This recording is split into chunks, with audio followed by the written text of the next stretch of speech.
Le budget d'un État détermine l'action de tout gouvernement sur une période. Comment est-il élaboré et exécuté? Qu'en est-il de son suivi et de son évaluation?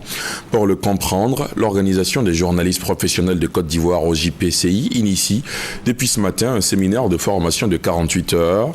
L'objectif est simple, il s'agit de renforcer les capacités des journalistes pour un meilleur traitement de l'information sur la thématique budgétaire. La rencontre se tient à la Maison de la Presse d'Abidjan. Plateau, Guy Roger Nguessan, Francis Boifo. Des journalistes en formation.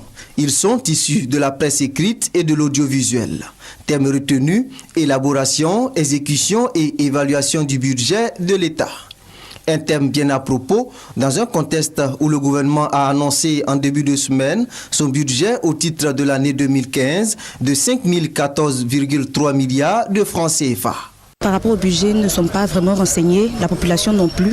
Au moins avec cette formation, on pourra mieux appréhender la question du budget de l'État. L'Organisation des journalistes professionnels de Côte d'Ivoire, OJPCI, initiatrice de ce séminaire de formation, vise l'amélioration des écrits des journalistes sur les thématiques économiques et budgétaires. Nous avons voulu que les journalistes ivoiriens s'approprient les termes du budget de l'État, comprennent ce que c'est que le budget de l'État, afin de ne pas seulement se contenter des chiffres qu'on donne, 4 000 milliards, 5 000 milliards, mais qu'ils voient au-delà. Durant 2 jours, les experts du ministère auprès du Premier ministre en charge du budget vont donner aux participants de ce séminaire des indicateurs et outils indispensables à une meilleure compréhension du budget de l'État.